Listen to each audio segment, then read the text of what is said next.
Bonsoir à tous, ravi de vous retrouver. Nous sommes lundi, il est 18h30 et je suis ravi de vous accueillir sur mon compte Instagram pour notre petit rendez-vous hebdomadaire. Alors ce soir, après semaine dernière, un petit périple dans le Languedoc et notamment sur les terrasses du Larzac. Je sais que ma langue a fourché et que j'ai même mis le Languedoc, et les terrasses du Larzac dans le Luberon. Cette semaine, je vous amène pas loin du Luberon puisque c'est en pays aixois que je vous amène. Et je vais partir à la rencontre. Nous allons partager un moment avec Bernabé Pérez González, le sommelier emblématique aujourd'hui du château Lacoste, de la Villa Lacoste, de l'hôtel Lacoste, du restaurant, de l'animation et plein d'enseignements différents de cette très jolie propriété située du côté du Puy-Saint-Tréparade. C'est un endroit juste magique au nord du pays aixois. À Marseille que j'ai grandi, à Aix-en-Provence où j'ai fait partie de mes études. Et c'est d'ailleurs à travers ce vignoble d'Aix-en-Provence en particulier que j'ai découvert effectivement le vin, la viticulture et dans ce très très bel univers qui est coincé d'un côté. Bonsoir Monsieur Bernabé, ça va bien? Bonsoir Philippe, écoutez, très bien, hein, je suis ravi et honoré de pouvoir partager donc cette belle soirée avec vous tous, hein, donc qui sommes en direct. Écoutez, puis, content. C'est un vrai plaisir, effectivement. J'évoquais, vous avez sûrement entendu, pendant qu'on patientait, que vous arriviez vite, maintenant, c'est formidable, ce très bel environnement qui vous accueille aujourd'hui. Hein. On va y revenir, on va développer un petit peu là-dessus. Mais parlez-nous un petit peu de vous. Alors, Pérez González, c'est plutôt espagnol, c'est plutôt du parti d'Espagne. De quel endroit d'Espagne c'est originaire ça? Exactement de la jolie ville de Barcelone que sûrement vous connaissez déjà. Eh oui, Voilà, donc capitale de la Catalogne espagnole. La Catalogne, exactement. Et bah, bien sûr, c'est une ville entourée des vignes aussi, hein, que vous connaissez sûrement, notamment de l'Openere, Saltalella, etc. C'est une Exactement. Quel bel endroit. On y produit aussi des vins effervescents, des cavas exceptionnels et plein d'autres choses. Exactement. Et aussi, à une époque notamment, une liqueur célèbre hein, que les moines de la Chartreuse avaient installée là-bas pour différentes raisons historiques, hein, mais qui est la fameuse Tarragone. Vous avez entièrement raison. C'est une ville, par ailleurs, que je vous invite, si vous allez encore au sud de la Catalogne à visiter, parce que c'est une ville qui est très historique, Tarragone, avec donc ses arènes notamment. C'est une jolie ville côtière. Et vous avez entièrement raison. Donc, la Tarragone qui avait été produite, si je ne me trompe pas, si je ne fais pas erreur, hein, lors des guerres des religions un petit peu donc, qui avaient eu lieu en France. Et on y fait toujours la fête, notamment à l'occasion de la Santa Tecla, qui effectivement est une fête et qui donne lieu aussi à une cuvée particulière aujourd'hui de Chartres. C'est une belle région, le pays catalan. C'est là-bas que vous avez appris votre métier? Bah, écoutez, c'est à Barcelone que j'ai eu donc mon bac en tourisme option hôtellerie, mais c'est en France que la passion, le partage du métier donc a débuté et pour être donc exact dans la maison des Beaumanières, donc au Beau Oui. c'est là qu'ils m'ont donné donc il y a à peu près 11-12 ans déjà l'opportunité de commencer comme commis sommelier et après donc c'est surtout les vignerons, les bouquins et notamment aussi l'école du vin à toute la route avec plusieurs formations qui m'ont permis de me développer un petit peu en tant que sommelier. Voilà, donc ça c'est le début vraiment en sommellerie il y a plus près de 10 ans. Après vos manières, donc j'ai fait un petit saut en Florence. Beaumanière dans les Baux-de-Provence, pour les gens qui ne connaîtraient pas, parce que c'est quand même une des grandes maisons historiques qui vient de retrouver sa 3e étoile au guide Michelin qu'ils ont eu pendant très longtemps. Bravo pour toutes les équipes. Et puis Gilles Ozello, que je salue, avec qui vous avez travaillé. Nous étions à l'école hôtelière ensemble, parce que j'évoquais tout à l'heure en disant que la région qui vous accueille aujourd'hui, c'est des gens qui me tenaient chaud au cœur, parce que je suis né en Provence. J'ai grandi entre Marseille et Aix-en-Provence. Et notamment, j'ai beaucoup d'amis qui sont du côté du Puy-Saint-Tréparade. Donc là, on va revenir vraiment près de là où vous êtes aujourd'hui, en direct avec nous. Donc après Beaumanière, il y a eu d'autres endroits, hein, le Chabichou en Courchevel, l'atelier Rabanel notamment, Domaine Montville, pas très loin de là où vous êtes aujourd'hui. Enfin, il y a plein de très très belles propriétés. Oui, il y a eu la Buite aussi. Et, Ah, magnifique. oui, On salue la famille Meyer, exactement. des Maxime, gens adorables. Et donc tout ça, ça vous a permis de vivre des expériences, de déguster, je suis sûr, de très jolis vins de Provence, de la vallée du Rhône, de Savoie, mais à travers toutes ces grandes maisons, parce que ce sont que des grandes maisons finalement que vous avez eu la chance de faire, hein, que ce soit Arles avec Monsieur Rabanel notamment ou autre, de pouvoir aussi, bien entendu, déguster des vins de toutes les régions françaises, oui, voir du monde entier à travers toutes ces expériences-là. bien sûr. Alors, c'est une chance, une opportunité énorme. Et, c'est ce qui m'a permis, tout d'abord, de connaître la géographie française, j'allais dire, par cœur, mais presque. Donc, grâce au vin, hein, pour dire la vérité, parce que j'ai beaucoup voyagé, il y a donc la lecture, etc. Et c'est surtout, donc, comme j'y reviendrai, donc, comme j'ai revenu, comme j'ai déjà dit donc, tout à l'heure, le vin, c'est le partage, et c'est surtout aussi donc, le voyage, la transmission d'un terroir. Et donc, c'est grâce à ça que j'ai pu connaître énormément de régions et ces jolis pays, et c'est le pays qui est. Absolument. Mais c'est très intéressant ce que vous dites, Bernabé, parce que notre métier, c'est pas que la dégustation, c'est pas que le service, c'est aussi la culture et la dimension géographique, historique également, font partie à la fois de notre formation, mais de l'intérêt réellement que peut susciter ce métier. Et quand on discute avec les gens pour leur parler d'un vin, on leur parle aussi du lieu, de l'histoire, des gens, du climat, etc., de plein d'éléments qui sont super enrichissants à Bon, partager. avec ce que vous dites, Philippe, en parlant d'histoire, donc les gens me demandent, mais Bernabé, ici à la Coste, depuis quand le vin il est fait? Il est écouté depuis l'époque romaine, si on parle d'histoire, hein, parce que c'est vraiment Exactement, les océans tout d'abord, hein, donc il s'était d'arriver à bien sûr. Marseille, après il s'est remonté un petit peu la vallée du Rhône, il s'était passé par le plus si on parle d'histoire. Donc, Exactement. Ex, aquae sextus. Les villes d'eau et villes d'art, exactement, et villes de vin également. Et pas que de vin rosé, hein, parce que c'est vrai que le rosé colle un peu de la Provence, mais à la Coste, comme dans la plupart des propriétés autour, hein, on y produit des blancs, on va y revenir, et des rouges. J'ai déjà fait un peu de mise en place. Hein, voilà, j'ai ce qu'il faut. J'ai le rosé d'une nuit. Ça sera pour nous de quelques minutes seulement, mais bon, on va en profiter quand même. La pente douce, on va attendre peut-être la fin de notre exercice pour en profiter.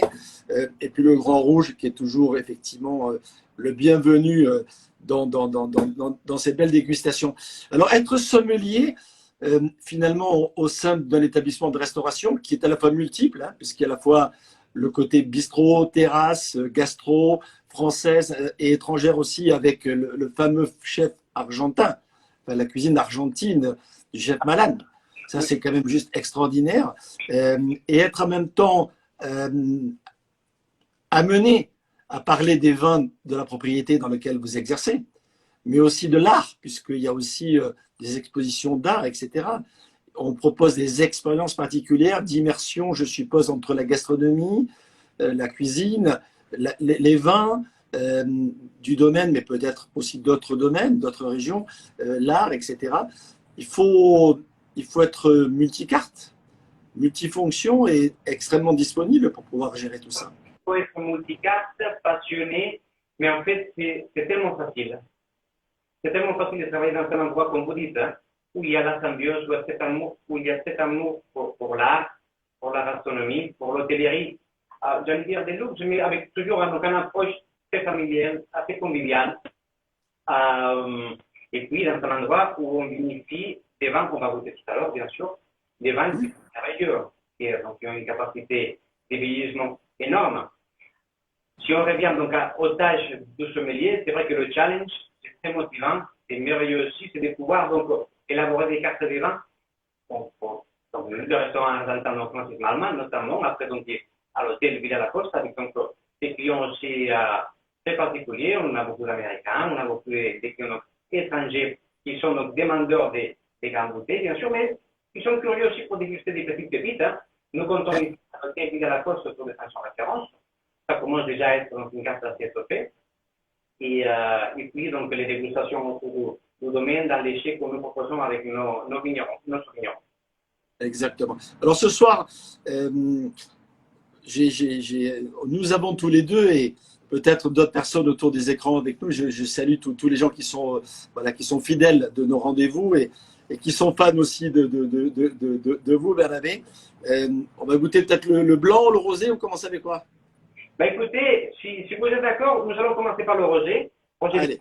En 2020. Spontanément, c'est ce que j'avais fait, mais voilà, je vais dire, allez, je suis client à la Villa Lacoste. C'est bien. Qui est un endroit magnifique. J'arrive et je suis accueilli par le sommelier emblématique de la maison, Bernabé Pérez González. Qu'est-ce qu'il me raconte sur ce rosé? Donc écoutez, nous allons déguster le rosé Vigny, donc une cuvée iconique de la maison. C'est une cuvée qui a déjà plus de 30 ans. Hein. Donc déjà réputée à l'époque, parce que donc à l'époque, hein, là on ne le fait plus, donc il y avait cette macération qui durait toute la nuit. Et à l'époque, ça ne se faisait pas. Il s'agit actuellement d'un assemblage de cépages typiques de l'appellation de Côte d'Aix-en-Provence, le Grenache, le Cabernet Sauvignon, la Syrah, accompagné avec un petit peu de Santo. Et on aperçoit déjà au niveau de la robe, il s'agit d'un vin rosé assez clair, une jolie brillante, une très belle robe. Je ne sais pas si vous êtes d'accord, Philippe. Oui. J'aime beaucoup sa présentation parce qu'on est sur un rosé clair, mais pas sur un blond taché. On assume quand même sa couleur rosée. Oui, on n'est pas sur un vin de sable, loin de ça. On n'est pas non plus sur un rosé bandol ni un tabel, loin de ça non plus. On est à mi-chemin. Voilà, on cherche l'équilibre. Joli nez, plutôt sur des notes un peu de fruits frais, de fruits, voilà, de fruits un peu du verger, c'est un peu envoûtant. On sent la maîtrise, j'allais dire, de la technologie, sans qu'il soit trop technologique, ce vin. On sent le froid qui a travaillé pour préserver les arômes. On sent une certaine fraîcheur sur laquelle on a essayé d'insister sûrement quand on a vinifié, de manière à avoir effectivement cette sensation justement un peu désaltérante. Et ça se perçoit dès le nez. Je ressens aussi, sur les côtés de la bouche, un petit peu, sur les côtés des palais, une jolie tension, une belle salinité, une stabilité assez intéressante qui nous fait penser. J'en ai envie de faire une deuxième gorgée, hein, donc c'est ça qui est important un peu. Et des petites amers qui viennent aussi à l'arrière-bouche. Je ne sais pas si vous le savez. Voilà, il y a une petite pointe un peu végétale frais, agréable, qui donne un peu de relief et de tension au vin. Il y a quand même de la matière en bouche. Hein. Ce n'est pas un simple rosé de terrasse. C'est un rosé sur lequel, en termes de gastronomie, je suis sûr que le sommelier que vous êtes s'amuse un peu. Hein? Après, c'est un rosé qui est très, très polyvalent, qui est assez consensuel, bien sûr. J'ai parlé tout à l'heure de ces concepts des voyages. Après, c'est vrai qu'en étant avec une petite climatologie un petit peu grisâtre dernièrement, j'ai envie du soleil, j'ai envie d'être près de la mer avec ces jolis rosés. Je vous invite à partir, pourquoi pas, à Palamos. Donc là, on revient dans la Catalogne. Hein. Palamos avec un des produits phares de cette jolie ville côtière, les gambas. Donc une jolie gambas rouge de Palamos, des gros canons, qu'on pourrait donc faire plus à la planche, accompagner, oui, d'une sauce toujours catalane, romesco. Ça, c'est vraiment typique catalan. Mais vous pouvez aussi le déguster chez nous, hein, chez Francis Malman, parce qu'il prépare aussi des carabines. Avec des sauces, donc à base de tomates, des amandes aussi, qui va apporter une petite richesse au côté juteux, déjà des gambas, pour accompagner le rosé des nuits. Je ne sais pas si ça donne un petit peu d'envie, cet accord. Oui, je pense que ça peut vraiment le faire. Je pense que le côté marin, la salinité, le croquant aussi de la matière, je pense que c'est un élément aussi extrêmement intéressant à pouvoir faire vivre. Je pense qu'avec des petites épices, ça peut être sympa aussi, parce que je pense qu'il supporte bien des petites moules comme ça, légèrement épicées, des tempéraments légèrement presque un petit peu des épices un peu marocaines, enfin du Maghreb, etc. Je pense que ça peut être vraiment super sympa également. Absolument. Non, c'est vraiment un vin. Moi, j'aime beaucoup ce style de rosé. Je ne suis pas dans l'absolu un inconditionnel du rosé, mais quand un rosé est bon, franchement, ça donne envie. Est-ce que, donc là, on est sur le millésime 2020, donc voilà, c'est joli millésime, 20-20 sur une étiquette, ça marque quand même les esprits, même si on a tous en tête des souvenirs de 2020 qui sont un petit peu plus particuliers. L'expérience sur des vieux millésimes de rosé à Lacoste, elle est comment? Une très bonne question. Alors, je n'ai pas fait sur le rosé d'aiguille, mais sur le grand vin rosé. Donc là, c'est vin manuel, c'est vraiment donc des levures indigènes pour le grand vin rosé, qui est la cuvée premium, un rosé de la maison. Et nous avons dégusté des rosés qui avaient plus de 5 ans. Bien sûr, nous ne sommes plus sur des rosés avec des acidités de pH qui sont très élevées. C'est notre agrumes donc qui vont laisser place à des notes plutôt d'épices. Vous avez parlé d'épices, donc plus épicées, des épices douces qui vont revenir. L'attention va donner place à un côté plus patiné du vin, mais pour un sommelier, c'est quelque chose de très intéressant parce que ça nous donne l'opportunité de proposer des accords qui sont très exotiques, voilà, un petit peu oser un petit peu dans des accords différents, mais je pense qu'il faut s'enlever ces clichés au niveau du rosé et le boire juste à l'année, parce que comme tout bon vin, ça se bonifie avec l'âge. Moi, sur les vieux rosés, et avec ces arômes effectivement légèrement plus confits, un petit peu épicés, et qui vieillissent finalement très bien aussi. Hein. J'aime beaucoup la cuisine indienne. J'aime beaucoup y compris pas que du poisson, des crustacés, etc., mais des viandes, des volailles. Voilà, travailler avec les épices, exactement, ça fonctionne particulièrement bien. Les blancs, on les oublie un peu en Provence, les blancs finalement. Le rosé est tellement hégémonique. Vous, la proportion de rosé produit à Lacoste, c'est combien à peu près? Alors, c'est une super bonne question parce que donc la production totale dans le PAC des rosés représente 90%. Oui. Énormément. Ici, à Château-Lacoste, nous sommes autour de 55-60%. Parce que nous donnons vraiment une importance majeure à nos blancs et nos rouges. Car c'est des vins merveilleux. Le terroir de la Provence, et ça on le voit avec des vieux vins blancs, des vieux vins rouges, c'est un terroir qui est propice à ce type de vins. Donc 60-55% des productions des rosés à Château. Le blanc, je disais tout à l'heure, le blanc est assez confidentiel en général en Provence, parce que le rosé est effectivement très présent, le rouge historique, et le blanc, quelque part, on l'oublie. Or, franchement, ça vaut la peine. Il y a des blancs magnifiques. À Cassis, par exemple, il y a des très grands blancs, on le sait. Les embruns marins, le calcaire du sol, les entrées fraîches, etc., permettent d'avoir des vins blancs qui sont super intéressants. Les blancs de palette, notamment celui du Château Simone ou du domaine Henri Bonneau, par exemple, sont des très jolis flacons.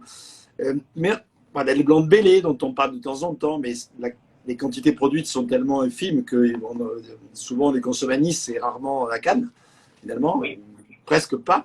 Et là, je vois que finalement, il y en a pas mal à Lacoste. Et franchement, parce que j'ai l'occasion d'en goûter, rappelez, nous avions fait une journée Château-Lacoste ici, dans nos journées vignerons, quand on a pu ouvrir de temps en temps. Et c'était un très très beau souvenir pour nous tous ici à Paris. Et toutes les équipes du Bistrot du Sommelier se rappellent de cette magnifique journée. Et je remercie encore toutes les équipes qui étaient venues de Lacoste ce jour-là pour partager ce moment ici à Paris. Le blanc, celui-là, donc c'est Pente Douce. Sauvignon, tiens, c'est bizarre. Comme le Cabernet Sauvignon tout à l'heure, on se demande ce qu'il vient de faire là. Là, c'est du Sauvignon agrémenté de Vermentino ou de Rolle, parce qu'il a les deux noms, hein, qui est effectivement un peu plus provençal. Ça fait longtemps qu'on a du Sauvignon en Provence? Ça fait longtemps, dans l'appellation, c'est toujours admis, oui, donc depuis 58, hein, si je ne fais pas erreur. Après, c'est un cépage, comme vous l'avez bien dit, donc, comme le Cabernet Sauvignon, c'est des cépages d'origine, d'ailleurs, bien sûr, mais qui se sont bien adaptés au niveau du terroir donc, provençal. qui nous permet d'avoir des fraîcheurs, des acidités un peu plus élevées, comme pour le Pantagruel, bien sûr.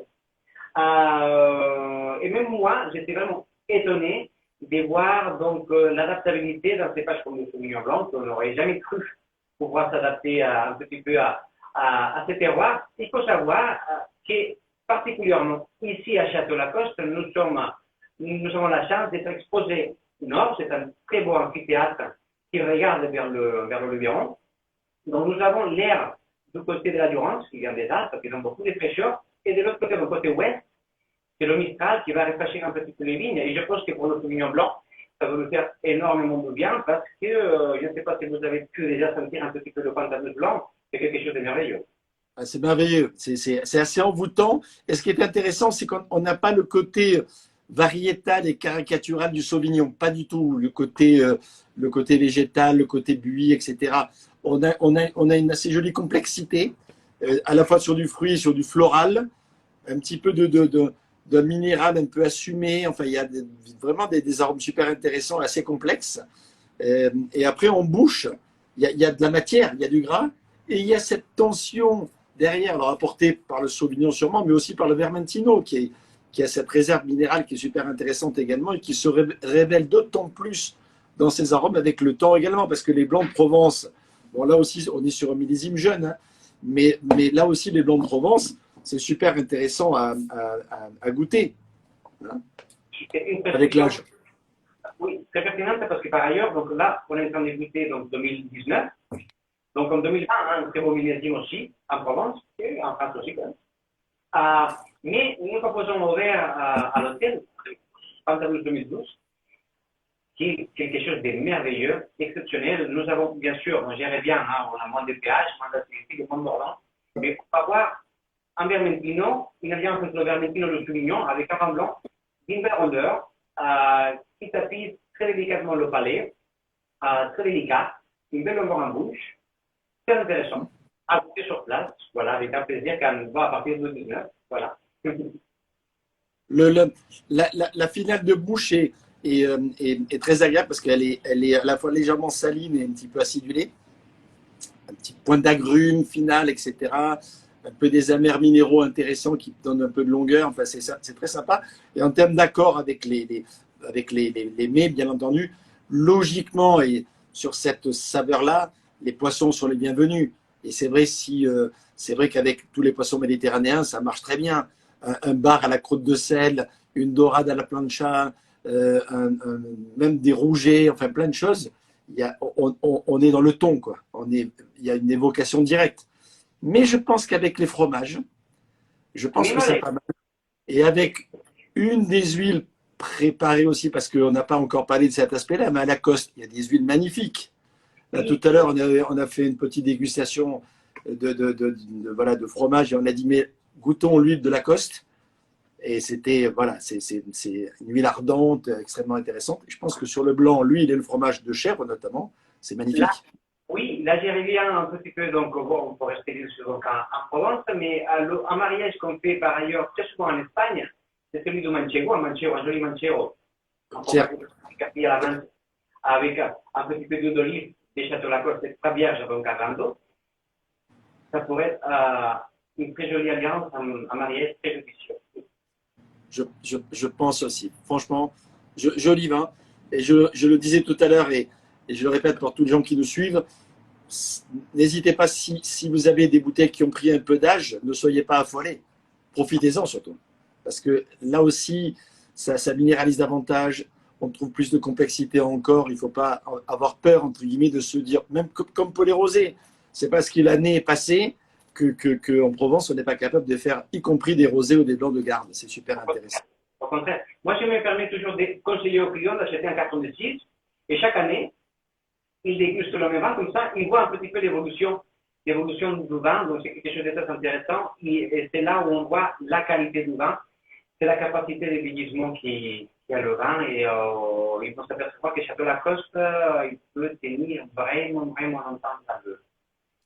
Alors, avant de goûter le rouge, je vais m'en servir d'ailleurs tout de suite parce que je pense qu'il a besoin d'oxygénation ce rouge. Hein. C'est pour ça que je me suis permis de prendre un verre un petit peu grand.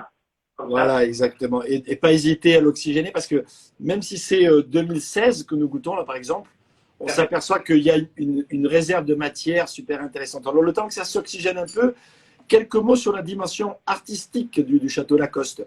Il y a des expositions qui sont faites depuis longtemps. Le chai lui-même est juste une œuvre. C'est Jean Nouvel qui a fait le chai. Hein. En 2007, oui. Exactement, en 2007. Et rien que le chai est une œuvre en tant que telle.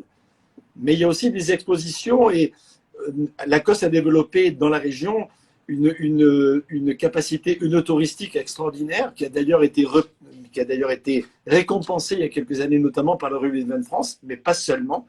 Bravo déjà pour tout ça. Et c'est vrai que lier le lieu dans un site magnifique entre Aix et Luberon, dans un climat qu'on connaît ou qu'on imagine, voilà, on est un peu sous la pluie ce soir à Paris, j'espère que vous, ça va pour l'instant. Même si l'eau et la pluie, c'est quelque chose qui est très important pour le vignoble et pour l'agriculture de façon générale, hein, et pour la vie, bien entendu, au sens plus large encore, l'eau, bien entendu. Mais le site est magique, et en plus, il a été sublimé par une approche artistique singulière. Est-ce qu'on peut voilà, l'évoquer en quelques mots, Bernabé? Oui, alors quelques mots, je vais essayer de faire donc, synthétique, même si c'est difficile hein, parce que c'est très complexe. Alors, nous avons aujourd'hui plus de 45 œuvres d'art qui sont un petit peu donc, dispersées partout dans le domaine. C'est un souhait de la famille Maquillen, hein, de monsieur donc, de Paris et de Mara Maquillen, depuis le rachat du domaine en 2002. Ils souhaitaient faire de ces lieux, déjà de préserver le patrimoine viticole, qui représente déjà donc Château Lacoste, bien sûr, en améliorant un petit peu donc au niveau des rendements, au niveau de la qualité du vin. Il faut savoir aussi que d'ici quelques années, on va labelliser biodynamique aussi, donc c'est un pas un petit peu de là. Et en revenant à l'art, donc ce qu'ils font, c'est très simple, hein, ils invitent des artistes qui passent donc une semaine, un mois, le temps qu'il faut pour s'imprégner un petit peu du domaine.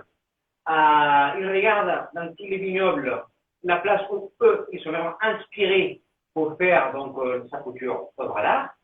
Et après, une fois que la place est choisie, ils donc proposent ça aux propriétaires et 98% des cas, ils disent oui. Et c'est pour ça que même pour moi, hein, donc après un bon service, un petit peu stressé, c'est un endroit pour s'évader.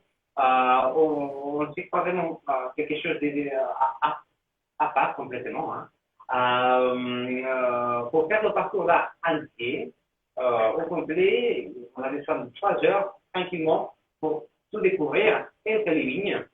Nous avons des artistes un petit peu de toutes les nationalités, donc américains, bien sûr, européens, notamment, donc vous avez dit Jean Nouvel pour le chef, mais il y a Pangueri, et Renaud Piano, Thiers, bien sûr, que vous connaissez très bien, donc il est très souvent ici, donc à Villers Propriétaire.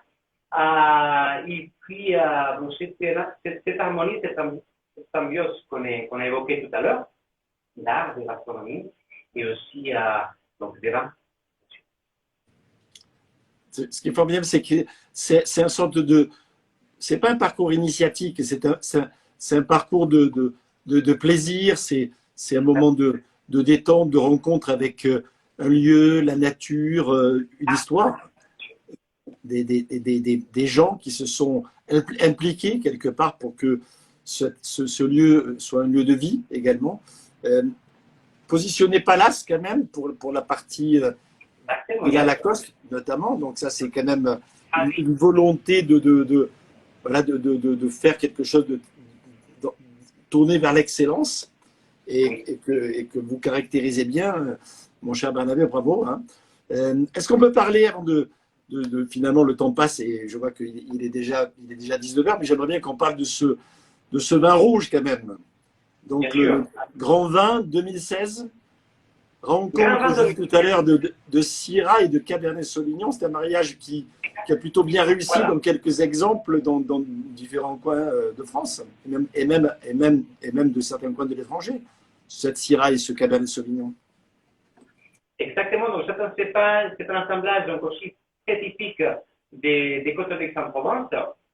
Après, donc je reviens aussi à l'appellation. Nous, c'est vrai que nous sommes donc situés au nord de l'appellation, hein, on est le côté plus septentrional de l'appellation Côte-d'Aix-en-Provence, qui est la deuxième, la province de l'OPACA, en Côte-d'Aix-en-Provence, qui nous permet d'avoir beaucoup de fraîcheur, beaucoup de minéralité, une jolie tension au niveau des vins. Déjà, la fraîcheur, on la ressent au nez. Oui, on a à la fois de la maturité, parce qu'on sent bien le fruit noir, voilà, les épices aussi, une note un petit peu fumée, il y a une petite pointe un peu torréfiée qui apparaît, enfin il y a vraiment des choses super intéressantes.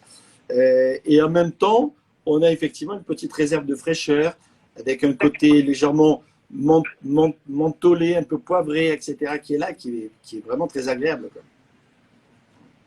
Tout en sachant que je reviens au sujet, vous l'avez déjà dit, 2016, pour un rouge de Provence, c'est encore un petit bébé. Hein. C'est des vins qui méritent de dire 10, 15, 30 ans. Hein.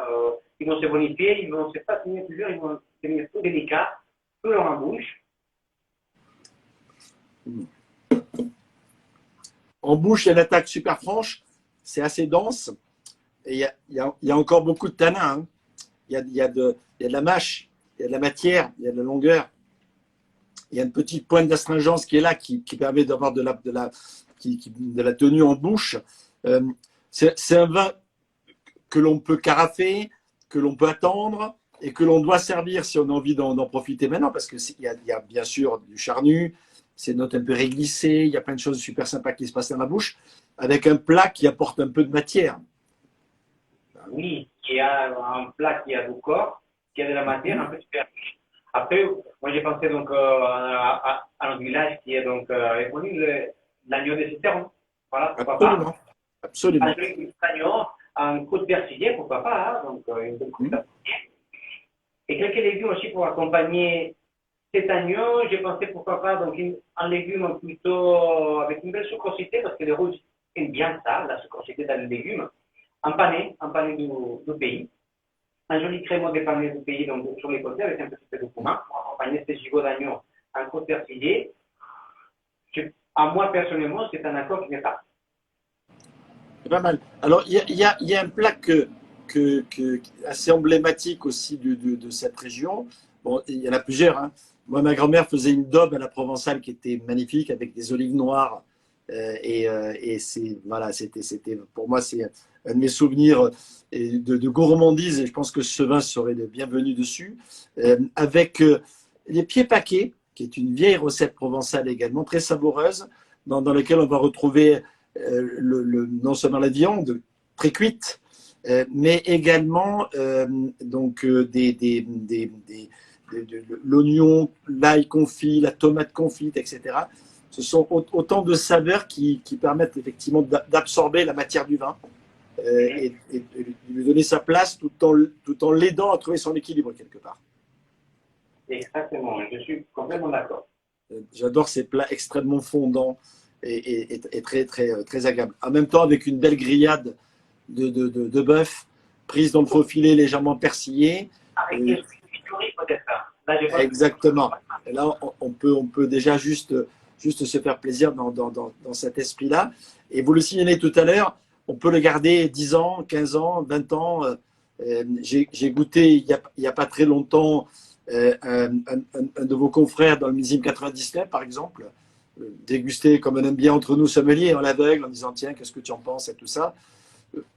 Personne n'imaginait que c'était un rouge de Provence de plus de 20 ans d'âge. Voilà. Mais c'est formidable parce que il faut surtout les déguster à l'aveugle, ces vins-là, quand on s'amuse comme ça, parce que on a des a priori, malheureusement, hein, sur certains types de vins, de certaines appellations. Et là, c'est vraiment prouvé que la qualité se juge dans l'instant, mais elle se juge aussi avec le temps.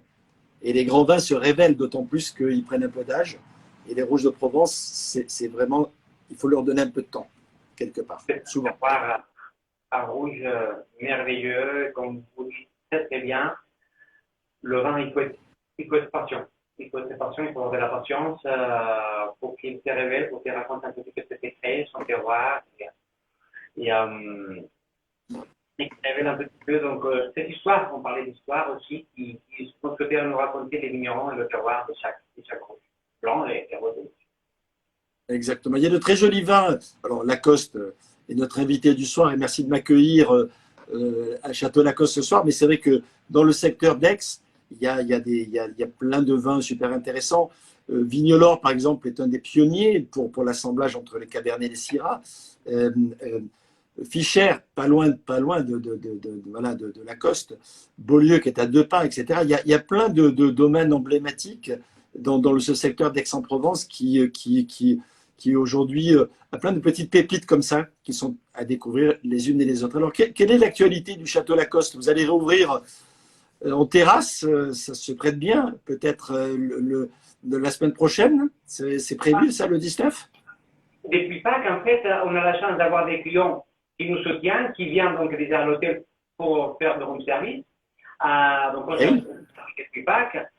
Les clients donc, nous disaient, bah, écoutez, c'est vrai que le room service, c'est physique, hein, donc il y a des marches, parfois donc, on y va avec l'appui, mais on est tellement ravis. On est tellement ravis de rencontrer à nouveau des clients, de faire l'échange. C'est ce que j'ai dit aux clients, écoutez, non, il ne faut pas être désolé pour l'appui, etc., parce qu'on a un échange, nous on est là pour donner du bonheur, de la joie, hein, c'est notre métier un petit peu.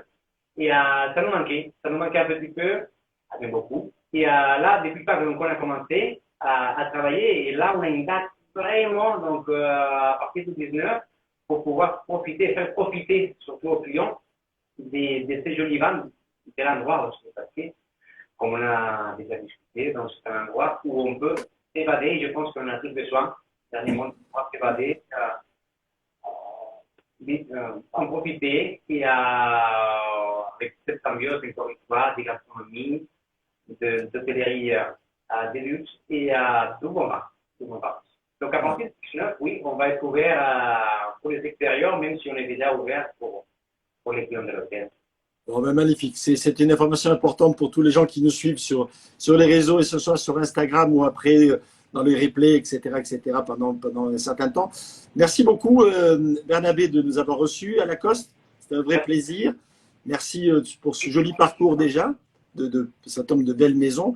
Je voudrais saluer tous nos amis voilà, du secteur d'Aix-en-Provence, tous les amis de l'association des sommeliers Alpes-Marseille-Provence également, Stéphane Opierre, bien entendu, le président actuel, Gisèle Marguin, qui a présidé aussi l'association, mais aussi voilà, tous les autres que je ne peux pas tous les citer, mais je pense très fort à vous tous nos amis sommeliers, alors bien sûr de Provence, mais de toute la France. Hein. C'est vrai qu'en tant que président national, j'essaie de faire le tour des régions et j'étais il n'y a pas très longtemps en Languedoc, j'ai fait un saut aussi du côté de l'Auvergne ou de la Champagne. Je suis ravi ce soir d'être reçu du côté voilà, du pays aixois et de la Provence qui m'est chère au cœur.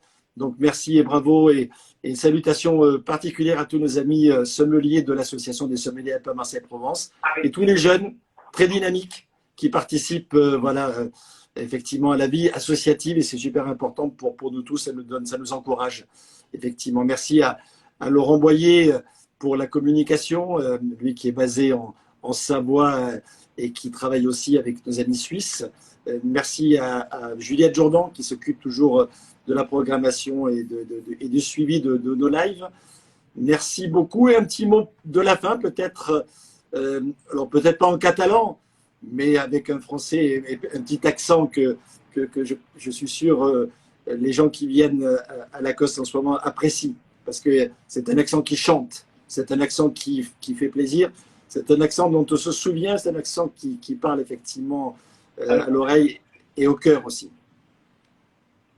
Écoutez, encore merci. Merci donc à l'association Assemble avec qui donc j'étais déjà ce matin, qui m'ont soutenu aussi dans cette démarche, qui sont là donc pour soutenir tous ces jeunes sommeliers et sommelières. Il y en a de plus en plus qui sont motivés pour ce métier-là.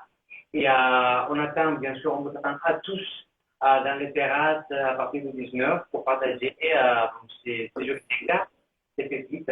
Donc voilà, dans le vin, la convivialité. Merci Philippe. Allez, on trinque un peu à distance, mais avec bonheur. Bonne fin de soirée à tous. Ravi une fois de plus voilà, d'avoir partagé ce petit moment du lundi ensemble. Je vous donne rendez-vous lundi prochain, 18h30 également. Vous aurez encore la surprise de pouvoir faire une belle rencontre comme ce soir avec Bernabé, qui nous vient de Barcelone, en pays catalan, et qui a conquis quand même, c'est très ciblé le quart sud-est de la France. Hein. Voilà, toutes ces activités-là. Et que vous aurez plaisir à les rencontrer à partir du 19 mai prochain, c'est-à-dire dans quelques jours, sur les belles terrasses diversifiées de l'ensemble Château Lacoste au Puy-Saint-Préparade à côté d'Aix-en-Provence. Salut Barnabé, à bientôt. À bientôt. Bonjour à tous. Salut à tous les amis du DSF et je vous donne rendez-vous lundi prochain. D'ici là, portez-vous bien. Ciao, ciao.